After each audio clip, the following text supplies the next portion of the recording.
ওরে বাংলাদেশের মেরে তুই হেইলাহা দুইলাহা যাস একবার যেই ঘুইরা তাকাস লাগে ঝাকাস পদ্মা নদীর ইলিশ খাইয়া রূপখানা কি ঝকঝকে বানাস একবার যেই ঘুইরা তাকাস লাগে ঝাকাস পদ্মা নদীর ইলিশ খাইয়া রূপখানা কি ঝকঝকে বানাস। সরিষা ইলিশ বানিয়ে দেব সবার পাতে, দুপুরের গরম ভাতে সরিষা ইলিশ কিন্তু খুব দারুণ লাগে। আজ বানাবো সরিষা ইলিশ। হ্যালো বন্ধুরা, কেমন আছেন? আজ নতুন একটা ভিডিও নিয়ে আসলাম, সরিষা ইলিশ। পুরো ভিডিওটা আমার সঙ্গে থাকুন এবং আমার চ্যানেলটাকে সাপোর্ট করুন।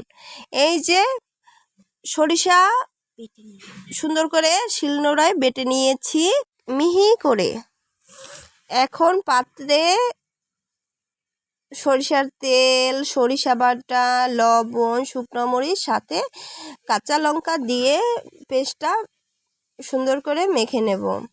আগে থেকে ইলিশ মাছটা পরিষ্কার করে কেটে নিয়েছি, এখন ধুয়ে নিয়েছি। মাছের সাথে সুন্দর করে মশলাটা মিক্স করে নিয়েছি। কিছুক্ষণ ঢেকে রাখবো মাছটা আমি। আপনারাও চেষ্টা করবেন কিছু আগে থেকে মাখিয়ে কিছুক্ষণ ঢেকে রাখার, খেতে মজা লাগে। মাখিয়ে আমি কিছুক্ষণ রেখে দেব। সাথে আমি খাঁটি সরিষার তেল দিয়েছি। আপনারাও চেষ্টা করবেন খাঁটি সরিষার তেল দিতে। দেখুন ভিউয়ার্স, কত সুন্দর হয়েছে, কালারটাও কত সুন্দর হয়েছে। আমি এটা কিছুক্ষণ ঢাকনা দিয়ে ঢেকে রেখেছি। এখন গরম চুলায় বসিয়ে দিয়েছি জল দিয়ে। এখন অল্প অল্প আছে, এটা আমি রান্না করব।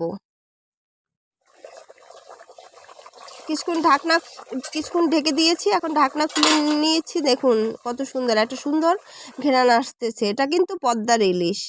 বরমশাই পদ্মার পাড়ে ঘুরতে গেছে, সাথে করে আমার পছন্দের মাছ ইলিশ নিয়ে এসেছে। কিছুক্ষণ কুক করার পরে এই যে হয়ে গেছে গরম গরম সরিষা ইলিশ। দুপুরের ভাতে গরম গরম সরিষা ইলিশ খেতে কিন্তু অনেক দারুণ লাগে। কে কে পছন্দ করেন কমেন্ট করে জানাবেন। দেখতে কিন্তু অনেক সুন্দর হয়েছে, খেতেও খুব মজা লাগে। ইলিশ, সরিষা ইলিশ গরম গরম ভাতে আমি পরিবেশন করছি সরিষা ইলিশ।